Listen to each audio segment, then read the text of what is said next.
army da koi ambush to budi adugi matik tha on dringai chegol on dringai da koi pha punna puthopa ngami haiba tare duga koi army kem da koi thabak sunun laiba kamal babu di ngasi phawba langan jin phangkhidre amadi kanam tana maha ki matang da complain torokpa amadi yaningde haiba ki khongjang changchilakpa iho horokpa amadi kholau kyam lorokpa tu ta khidre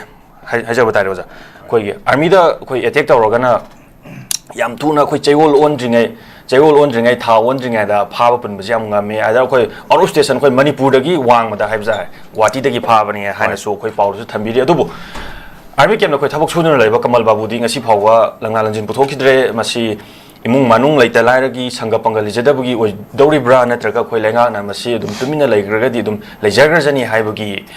wafam oi bidura haibji oja hana hotel thambi oja mot ai thamjage tasengna ekhoigi manipur thoiba crisis mayam conflict mayam issue mayam sing se koi matam ge nga ke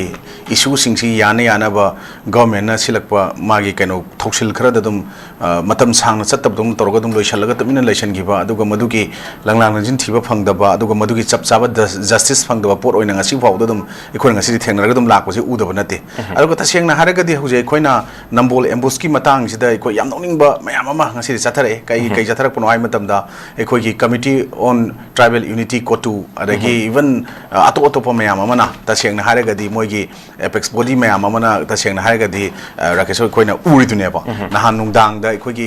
candle gi keno ge lightning tawdana adagi mass relay ga chatana condolence phongdoktana even ngarang ko tuna koi sumaina nambol sabla tawgidu phaba gi nungai ba phongdo ko security forces tawba kaina harakpa nakala morom da koi mamang da koi kuki lal hobo singna koi gi phawak choi khai som kokta asom da tawgiba attack mayam amada hat khiba Assam Rifles BSF adagi manipur police oiro mayam ama adagi mori de ben koi maru anan ha ki matang da ngasidi kaimda pha pun ba tawdaba dong lakhiba aduna koi swaida koi gi sugi maikhum upakanda 2005 tagi hauraga government of India Ministry of Home Affairs ka ahamba sign tawnaraga yanaraga leigiba UPF ka KNO ki potse amuk 2008 tagi koi government of Manipur yauna tripartite agreement sign tawna leigiba jama koi tong ba suji marum da tawre habji koi u fangi madugi clear cut example na bu huji koi kanona ankan thambi wafam da Kamal Babu ki case Kamal Babu si koi yamna mafam za da mafam amde mang mane haib tare yamna secure ba zone amde mang mane da sengna koi gi army gi kano manungda koi gi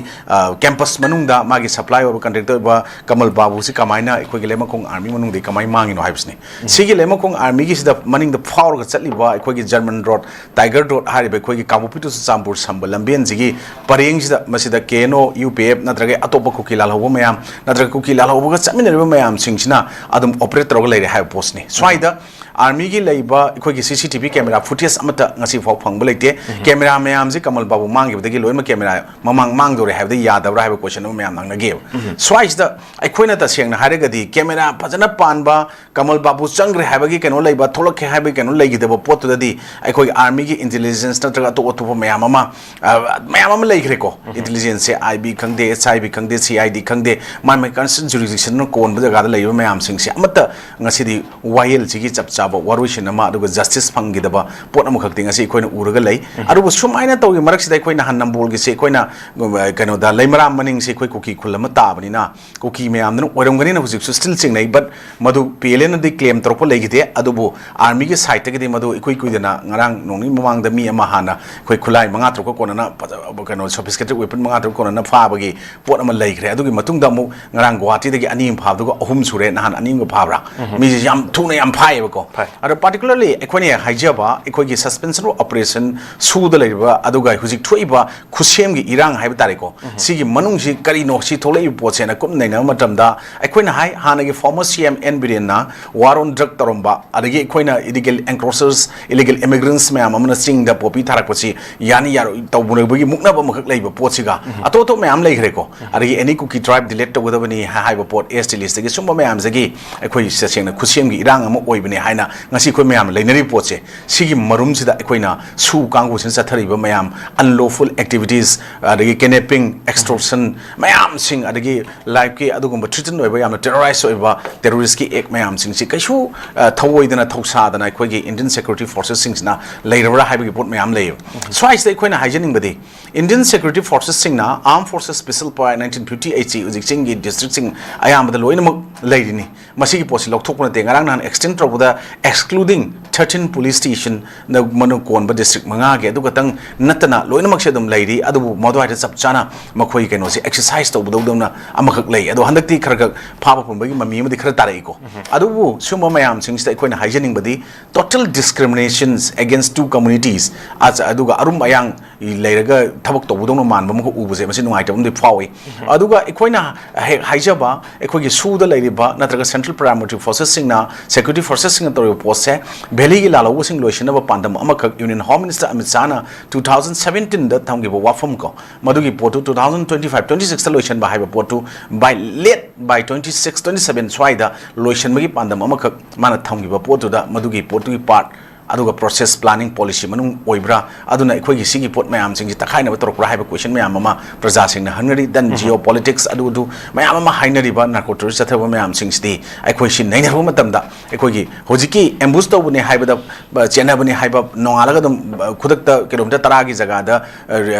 kano phange ekhoi gi bhan ama haina hairi madu mani nate taunai noi muru pali pandi yam yanai ko adu gi pot da asumba pot mayam sing sti ekhoi na hoji hygienic badi claim torok to pot amani na lalhobo sing hoi nati security forces tap aduga kanoda Indian army paramilitary forces sing attack to moi hauna sani then security forces na paramilitary forces sing na lalhobo sing other underground organizations sing members sing pha ba pun ba hat pa tupa ekoi mayam sathra ka laki ba pot mayam adugi manungda modugi khurong chaw lorga fake encounter fake arrest mayam tawdna madugi huji phakap ta mi lising amaga sawnga ga kun ga nipan mapan gi case leiri ko prosecution sanction phangdana taw lei chmai tawi hai mayam ama sumba mayam ama ngasi lei base sidigi marak sida na conflict thoi marak sida hojik se khusem go ba conflict ama 18 classes oina uhanba ruga against the union government of India against the state government gi matakta madugumba cookie gi so called madugi kari hai tare lalhobo sing hai tare madun backing tawba including makhona thadorokpa makhoi gi mastermind oiraga thadorokpa hai tare ne mogi elected sing bu yauna ngasi irang lotion mangam daba aduga sumaina ikoi lalhobo gi tackle tawno honar ko da miyeng chapmana bada yengdana terrorist ki di magi limit leite boundary leite hai taraga su makhoi adugumba amana ekhoi rongi valley gi leibesti revolutionaries hana underground organization sing jaina main term tau janingi nakala marom dana somna cookie kanguna chokol koina madu min to yab se terrorist hena tawningi ani khena bakra lei amadi misam da kutta de aruga amadi misam hable te no penga ngam leite aruga public places ama kangde swai de kian khong dana mayam ama tawdan taw report mayam sing se manga tar wafam ni aduna masi tackle taw tar gdi samana miyeng da taw taw chumi adu nakan nam one sided law di masigi consequences sig reaction sing tongana heng henjal pum tam di soina praja sing horukani ai sumai tham jaki yamna marik chumi ojana thambibo wafam ase haidi